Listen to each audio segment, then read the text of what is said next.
的差距。然后两坏这一棒打击出去，在三垒方向，张泰山接到球之后传向了一垒，3人出局，比赛结束。新农牛队拿下了成军以来第2座的总冠军，同时是继去年2004年之后呢，完成了总冠军的2连霸。欢迎收听收看今天的野球名人房。那说到新农牛呢，大家记忆中的选手、记忆中的名字有哪些人呢？是王传家、赖有亮、杨介仁，或者是张耀腾、陈威成、白坤宏、林仲秋，还是蔡仲南、郭永志、张家浩、曾华伟、叶君璋跟张泰山、郑兆航呢？这些名字呢，可能大家既熟悉又陌生啊。大家好，我是何梅金。我们今天现场呢，邀请到东哥黄忠义一起来聊聊呢新农牛队队史上的最佳10人。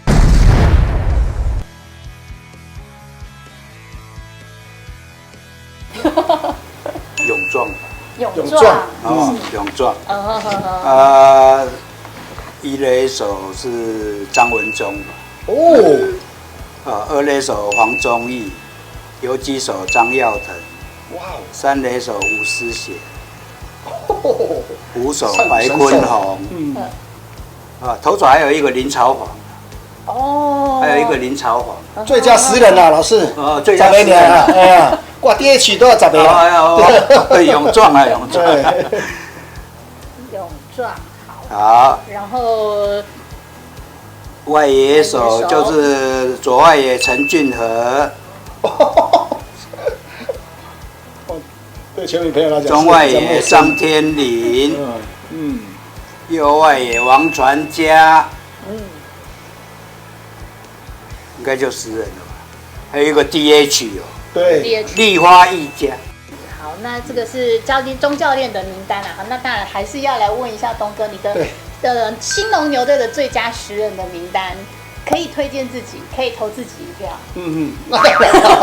当然要投的了。那说到老师这边的一个名单的确是他心目中的一时之选那应该是也让很多的一些老球迷来做一个回忆那当然有些选手可能就一些现在球迷可能会比较陌生，对，那当然你就如果因为现在是科技发达了只要 Google 一下那大概就会很清楚了解这些选手。那大部分这些选手都是曾经有跟我共事过包括在国际赛的时候也共事过。的确在那个时期是算我们应该是从俊国1993年加入职棒之后到这个应该说1995的时候转移到新农的时候。都是那时候的一个比较固定的一个出赛选手了。那对我的最佳一个10人名单来讲的话，1993到2012年再转卖到这个义大的时候，那时间很长其实来来去去的选手，我还真的都忘光光了啦。那当然就从这样这个选择当中，会选跟你交情好的？对，不会，我是完全是论实力，因为。我可能跟他们共事的应该说我在这个环境生存的时间是比较长了，那都会比较印象比较深刻，谨言慎行的去选择我最佳的一个10人那我最佳的10人可能在我共事当中我会投手会摆在这个可能就是人气王投手，然后又有拿下个人一个头衔新人王的一个投手阿甘。你怎么知道是新人王啊？我们还有新人王，没错。那当然后期还是有一个投手也拿过新人王。可是呢，大家印象最深刻，包括实力这部分的话，是蔡仲南是最好。那永专也是不错的一个人选那当然我还有候选像这个杨建福，都是在国际赛或者在球队上都是算一个主力型的一个投手。可是能够改变棒球环境又有一个实力的话，又有颜值的话，那当然我会选择蔡仲南。那这个投手人选就是大概是蔡仲南。那一垒手这里的话，一垒手这边的话，我是会选择在那时候新农时期的拿下中华职棒历年来野手拿下第一个4冠王的一个打者，就是洋炮怪力男。对，虽然在总冠军赛在跟大家所预期的表现是有一些落差了，可是能够以让球迷朋友比较有印象深刻的话，可能就是怪力男。因为那时候在怪力男拿下个人的4个奖项，其实我有这个有竞争的一个个人奖项的一个资格，可是被他击败了，所以说对他印象会比较深刻。那2垒手呢，我们先把它摆在旁边，直接跳到那个3垒手。我应该问说，2垒手除了你自己以外，有没有其他人选？从那个时起，很像还没真的这个2垒手的位置，好像没有人坐在那里，大部分都是我手那当然还是会有一些替补的选手啦。那可是我们先把它下一个话题好不好？好，先保留一下。对，3垒手的话，我会放张泰山。但毋庸置疑啊，泰山就是能够加入之后，让我在生涯当中能够拿下这个总冠军戒指。张泰山加入之后，带给球队有相当大的一个功劳跟贡献嘛。那包括在很多的目前中职联盟的一个记录，泰山的名字还是摆在这个最顶端这也是很多球员想要去突破的一个目标了那游击手这部分呢，我会给杨将大家很多的球员朋友讲说，为什么不会选这个郑兆航或者是会选张耀腾？对，其实他们真的是也是很棒的一个选手那因为跟他们的搭配的时间也是有很长的一个时间那他们都是一时之选，可是我会选杨将，因为我会选于贝金。为什么会选他呢？有我的道理其实，在不管是跟郑兆航搭配，或者是跟张耀堂搭配的时候，那时候就觉得应该是得心应手了，就是在整个搭配的一个节奏上都会比较顺畅一点唯独于贝金，那时候我跟他搭配的时候，我当下我就一个很大的一个就完全就是觉得就是在棒球场上天外有天，人外有人。那时候我就觉得他给我的刺激算很大，因为于贝金有经历过大联盟的这样的一个能力。那时候跟他搭配之后，奇怪，我任何的一个动作用最快的反应就是慢他一大拍。对，那时候受到那么大的一个刺激，不得不再进步，不得不再成长，才有这个所谓的黄忠义的这样的一个称号，才有这样的一个知名度，还有包括在什么魔术师这样的一个称号，都是从于贝金的那时候的跟他搭配的一个整个状况所刺激到。所以你的潜力是那个时候被于贝金激发出来的，不是刺激到。那时候我觉得哇，奇怪，怎么会输人家那么多？因为为了要跟他能够跟得上他的一个整个节奏，你一定要不断的再去成长、进化，然后再进化。所以说也慢慢有跟得上他的整个节奏。那时候就觉得。其实那时候我挫折蛮大，他跟他搭配的时候，还跟我讲说，哇，你怎么那么慢啊？怎么会这个 play 应该是要怎么样做？应该是在这个时候，我当接到球，我准备要传球的时候，你应该要到这个定点，或者是这个飞球打出去的时候，你这个时候你这个人应该要到那边。我就是慢了他很多。那就觉得说那时候我觉得我好惭愧我觉得真的跟人技不如人了。我就觉得他的一个加入让我。很大的一个刺激也激发到我的一个潜力所以说游击手这个人选会选于贝金原来这个应该说小巫见大巫这个就是大联盟的一个水准。大联盟的水准，所以这个是黄金2游的搭档。除了说这个刚刚讲到的于贝金之外呢，张耀腾跟这个阿浪呢也是这个东哥的搭档好搭档。但是呢，我要问一下教练，教练对于贝金的看法。当然，于贝金是属于洋将那坦白讲，他是一个相当好的一个游击手。当然他们的大联盟的那个这个移位补位的一个速度一定会很快。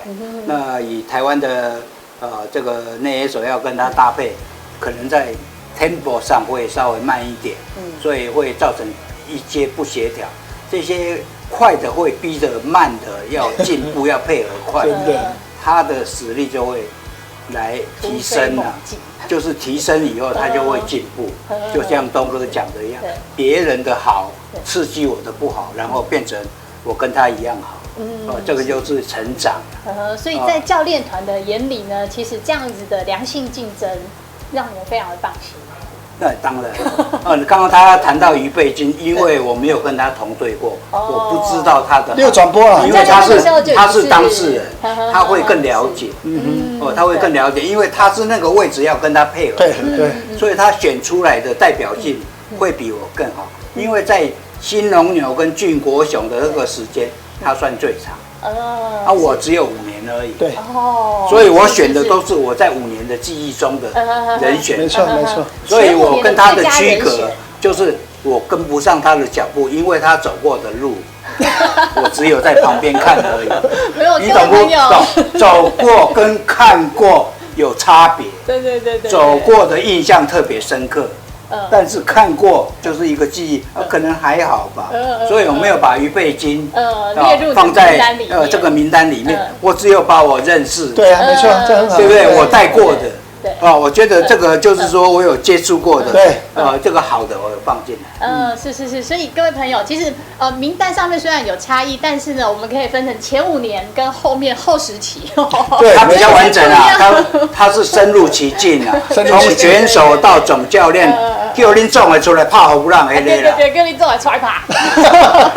好，所以前期的部分呢，其实这个名单大家看起来就是国手的名单，国手级的名单。那东哥这边呢，算是以他自己呢，大学长，你看包括怪力男啊，对不对？怪力男啊，他也是从那个道奇那边拉过来，是从3A 那边拉过来的一个强打者，确实是他是。整个的内容是非常好，打击非常好，只是那个总冠军赛没有表现出来。但是你棒球就是这样，你说再怎么好也有失常的时候啊。是，好了，所以呢，这个不一样的名单呢，我们好继续哈，有几手黄金2游介绍完之后，接下来捕手，那就当然就像在1992年的我们这个主力捕手白坤宏也是一个很好的一个人选啦。那当然就像跟老师讲的哈，就因为我在这个球队有很长的时间来去做一些这个共识或是判断啊，那当然有很多的人选可以选，但是我心目中的一个捕手人选。就是从这个魏全龙结束之后，来到新农牛队的这个叶君璋。是，也是现在魏全龙队的总教练。因为一个球队如果是能不能达到这个季后赛的一个这个机会，或者是能够拿下总冠军的这样的一个资格，我就觉得捕手的一个角色相当重要。叶君璋就是那种捕手，可以带领大家能够拿下总冠军这样的一个好的捕手那非常在球场上对任何的比赛，或包括在整个投手的一个引导上，脑袋是非常清楚所以说我会推荐这个叶君璋。再来就是 DH 的话，那就大概就是我们的现今的这个永远的全垒打了，就是林仲秋。对，秋哥。对，就是他加入之后，除了用他的这个手上的球棒为球队贡献。那再加上他的一个年纪资格啦，包括他的整个一个对打击的那种的成熟度跟的了解，就可以来去建议我们这些年轻选手在什么样的情况下要做怎么样的一个攻击的这样的一个想法。这个都是秋哥在这个球队的一个价值。这个大概就是DH 跟捕手的一个人选。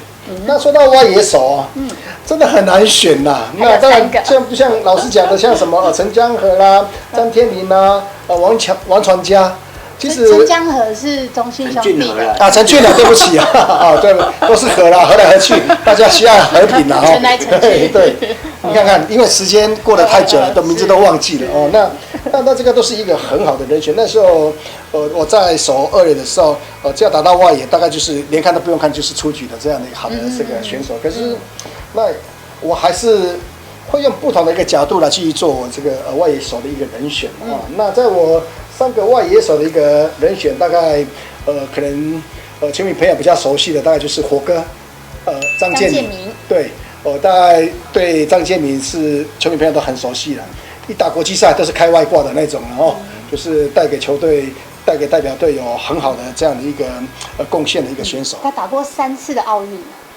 他没有打3次的奥运你应该说记错人了。对，他有打过3次的一个亚洲杯亚锦赛了亚锦赛。那其他2个人选大概就是可能就是张家浩很高。因为比赛过程当中一定要有球迷朋友进场了哈，然后也可以需要有颜值的人，然后更多的球员有更多的动力来打球了。对，那不是啦，就其实张家摆在这个外野人选，主要就是他是算一个工具人。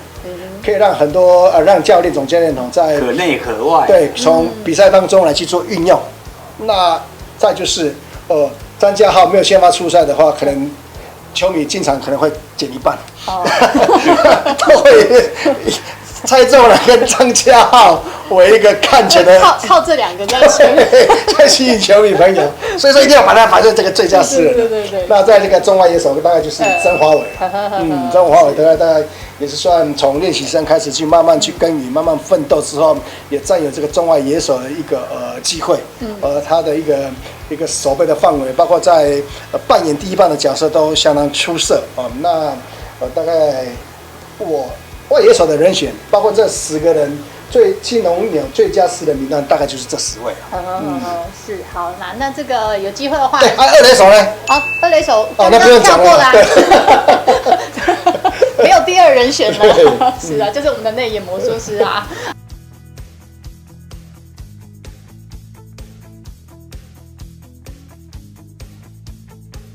好，那今天呢，我跟大家来聊的呢，就是兴农牛队的最佳10人哦。那当然啦，这个可能很多选手在球迷朋友的记忆中啦、印象中啦闪过。那我觉得印象最深刻的，对兴农牛队的外籍选手来说，他们的名字真的是非常特别。我觉得这个有机会的话，球迷朋友也可以去搜寻一下，因为很多农药的名字，